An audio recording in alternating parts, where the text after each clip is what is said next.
Excellent. So here we are. We have our code running in a Jupyter notebook on a server, either on your local machine or in the cloud. And now we can start building a neural network right away without having very much understanding of theory, but just bear with me on some of these moments and everything will become clear in time. So we're here in our Jupyter server on our browser. So I'm running it here in Chrome, and we can click into the notebooks directory. The one that I'm going to be talking you guys through is this shallow net in Keras notebook. So you can open that up and have a look at it, or you can build it alongside me as we go here. So we're actually going to build a new notebook, and I'm going to call it shallow net demo. You can, to navigate around in this Jupyter notebook, if it's your first time, there are cells that we can write either code or markdown for comments. So a neat shortcut for writing a markdown title here is to simply have your cursor in the first cell, press escape, and then 1 on your keyboard. Then you can press enter to get into the cell, and we can give it a title like shallow net in Keras. Keras is a high-level API for calling on TensorFlow in the back end, and it will be an easy tool for us to start off with learning about neural networks. Press Shift and Enter to execute the cell. When it's just a note like that, there's no real code to execute, but it gives us a nice looking title. And then we want to say what we're doing in this notebook, so you can press Escape and M to make this a markdown cell, and we're going to say that we're building a shallow neural network to classify MNIST digits. So let's start off by talking about what the MNIST digits are.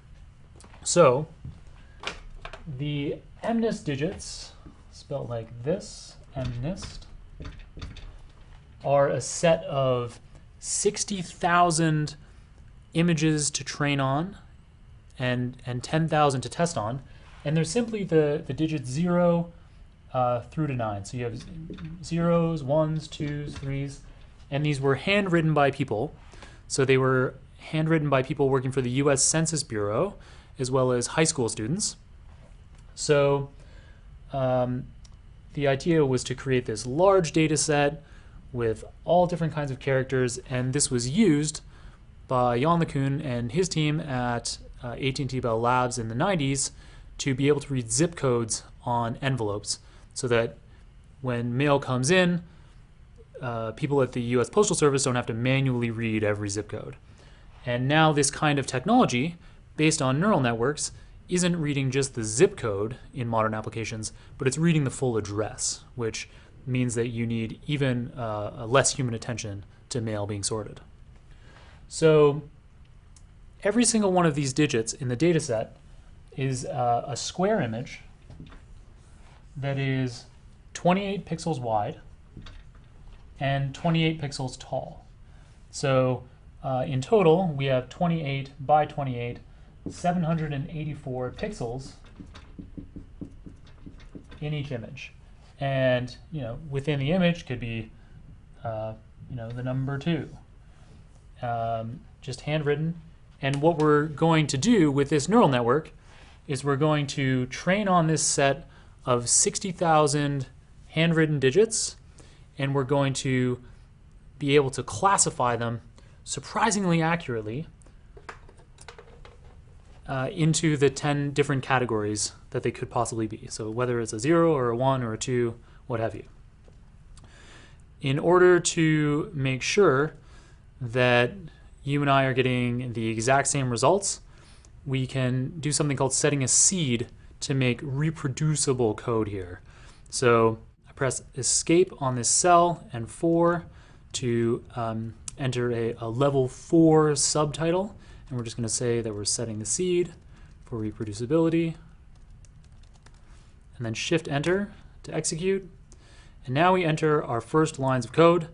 So all that we're going to do is import the NumPy library for doing numeric operations in Python, and we're going to import it with a short form np. Press enter to get to the next line in the cell, and we're going to set the random seed to 42, which is a reference to Hitchhiker's Guide in the Galaxy, if you're familiar with that. Next, we're going to load dependencies. So again, escape 4 to get a level 4 subtitle. We're just going to say that that's what we're doing. And we're going to need Keras, which is the high-level library for doing this work. And from Keras, we are importing the MNIST dataset. We are also importing a specific type of model, a sequential model, which will make sense later on. And we're only going to work with one kind of layer. This is a dense layer. And now is the perfect time to explain to you what a dense layer is. So we have images with 784 pixels. What we're going to do in this notebook is we're going to flatten the image so that we take the first row of pixels on that image and then the second row of pixels on that image, and we're just going to assign them, sequence them 0 through 27, and then the next row of pixels is 28 through, so that basically across the entire 28 by 28 image, we're simply making it into an array of length 783. So we take this first row, 0 through 27, and then where the next row begins, we continue on with this array, and we do that row by row by row until we get down to this pixel down here, which is the 784th pixel. Because we zero index in Python, it ends up being number 783. And so these are the inputs that we're feeding into our neural network to learn from. So at every single one of these pixels, if there was a number 2 here, wherever the 2 is, the pixel is somewhat darker, so it has a higher number, whereas where it's white, the number there, the representation is simply a 0. So those are the numeric values that we're feeding into this neural network. And the neural network that we're building will therefore have 784 inputs. I'm not going to draw them on, but you have input 0 here and input 783 all the way down here. So these are our inputs. And in the neural network parlance, we call this a input layer. We feed this input layer into what's called a hidden layer. And so we have a hidden layer. We'll discuss that in a second. That's going to be the dense hidden layer that we're just about to pull up in our notebook.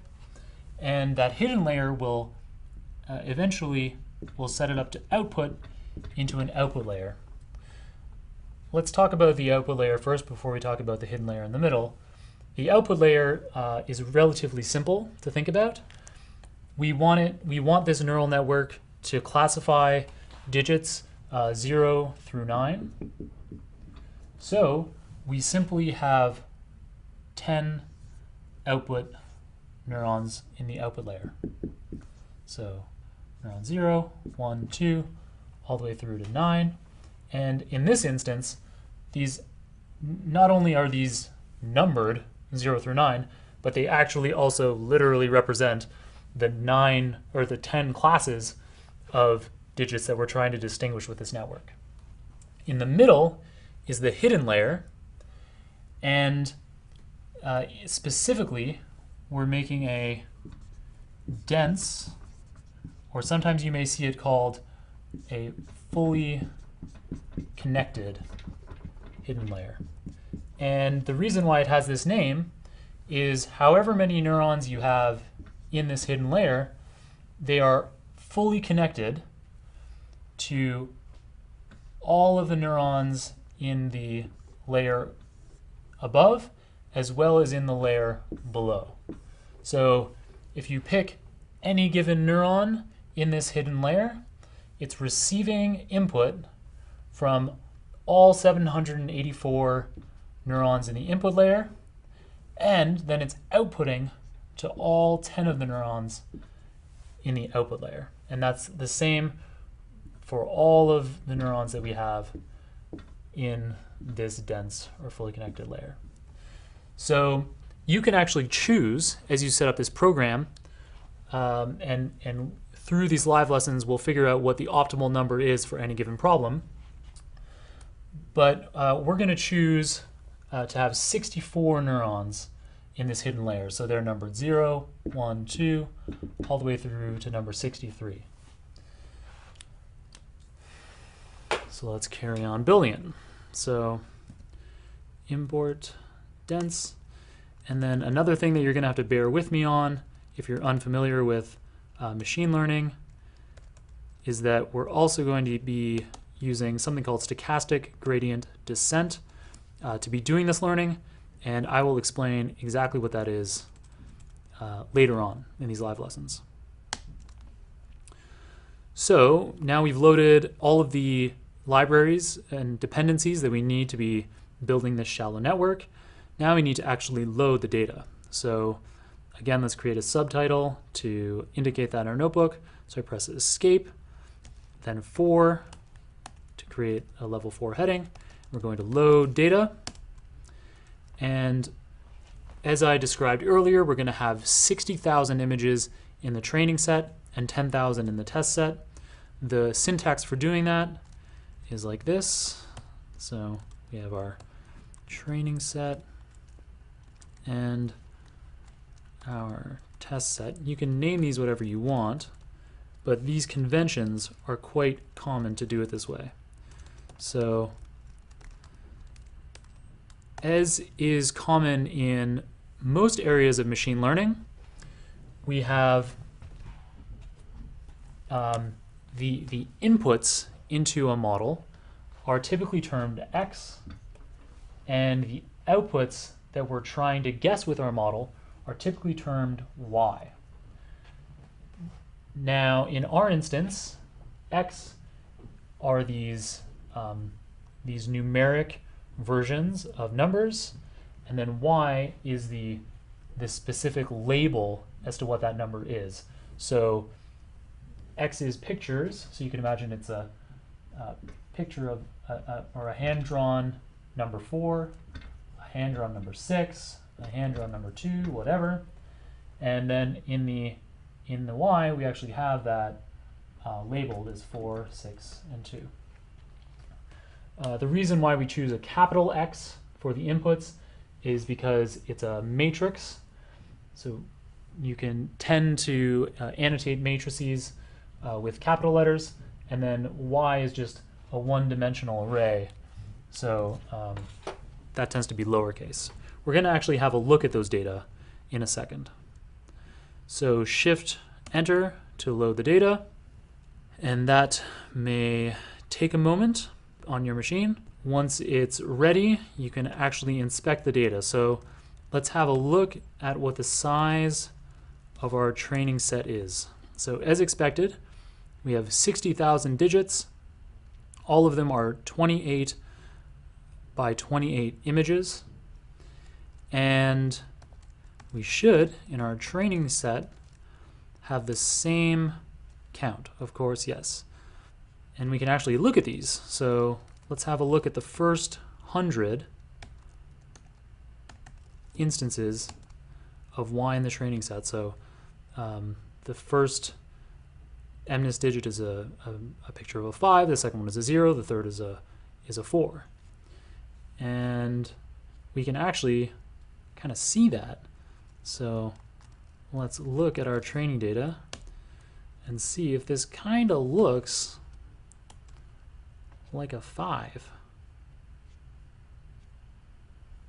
So it ends up fragmenting all of the information, where all these zeros represent white, and then where these higher numbers up to 256 would be the highest number possible, and that represents darkness.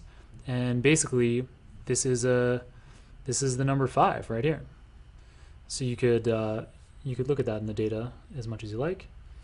In our test set that we're going to evaluate the performance of our model on, we can see that we have 10,000 test cases, which should be the same in both the X that we're learning from and the Y that is the labels that we're trying to guess.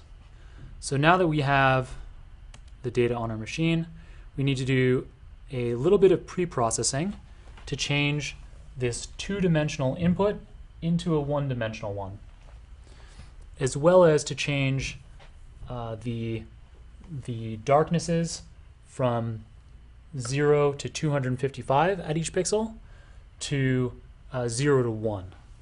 Again, we'll press Escape 4 to create a subheading. We're going to pre-process our data. And here we're going to keep things named the same, but we're going to reshape them. So recall that we had 60,000 images that were 28 pixels by 28 pixels. Now we're reshaping them so that there's 60,000 images that are 748 pixels by 1, just this one-dimensional array. And we're going to convert them into a single point precision. And we're going to do that in the training set as well as in the test set.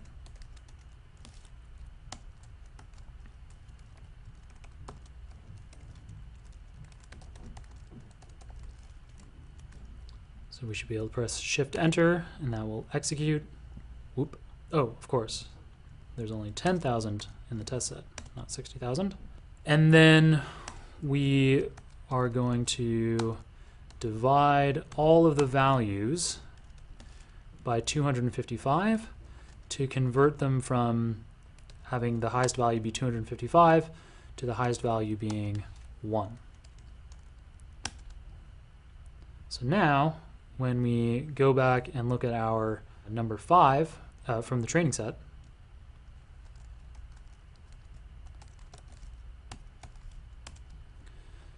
we see that we no longer have such large integers.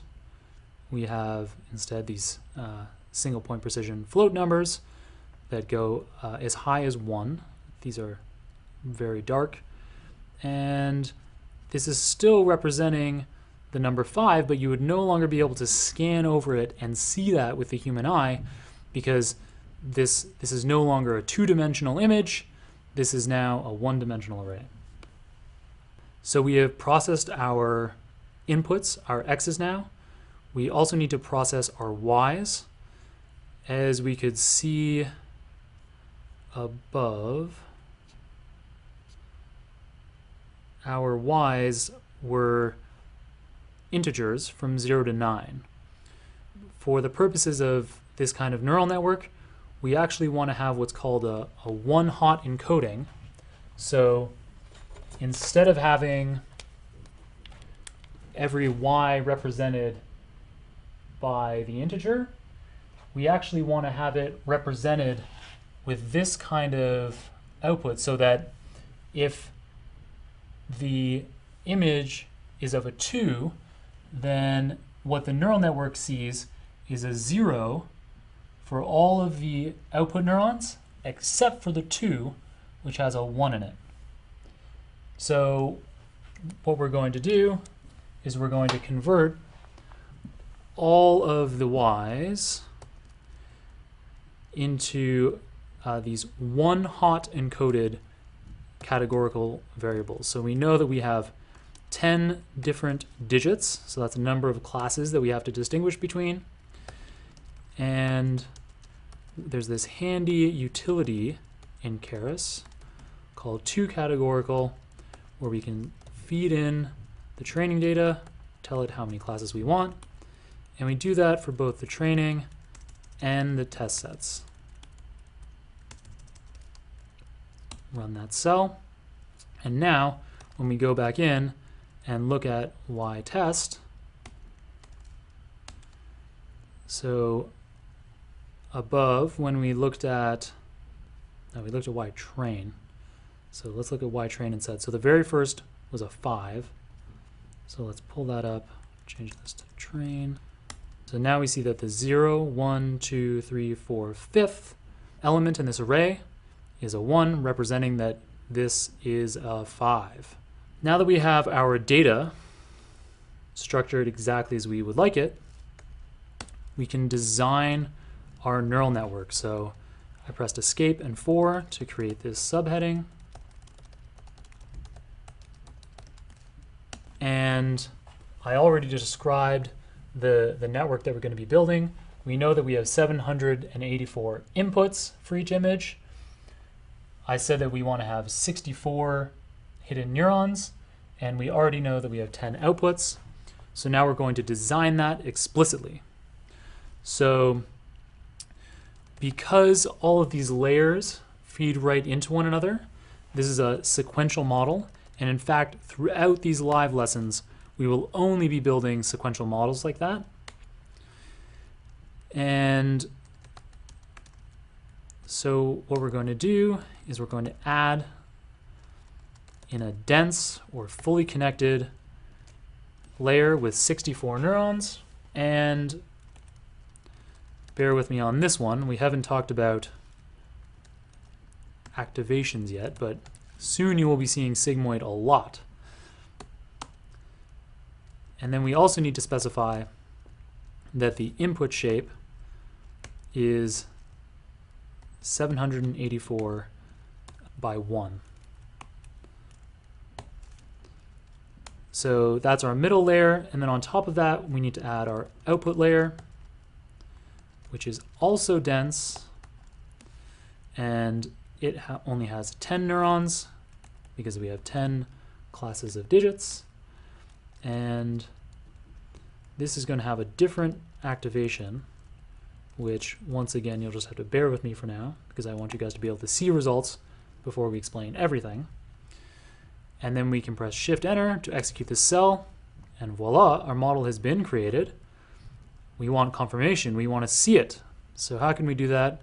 Well, we can call the summary method on our model, and then we can see, okay, very good. I have a dense hidden layer with 64 neurons, and I have an output layer with 10 neurons.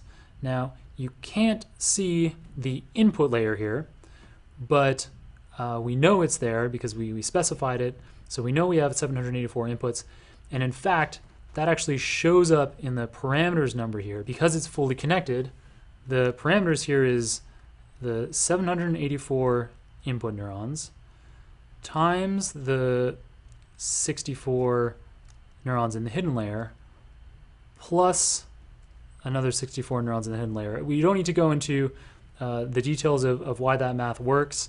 We'll be doing that in a later lesson, but it's reassuring at this time.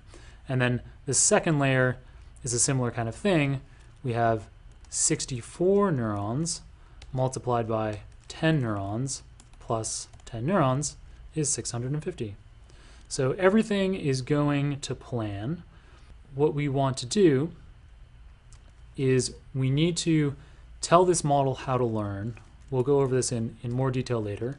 But for now, let's just say we'll configure our model. And so we'll tell it how we want it to compile. You're going to have to bear with me on these parameters for now. These may or may not make sense to you, depending on your familiarity with machine learning. But we are specifying stochastic gradient descent with a learning rate of 0.01. And the metric that we're going to be evaluating our network on is accuracy. So how accurately it classifies the 10 digits between 0 to 9. There we go. We've configured our model. And now we actually need to train. So we're going to train.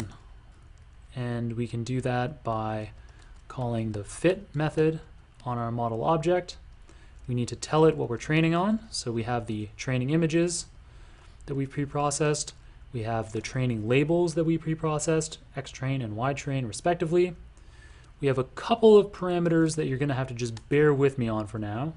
The batch size is one of those.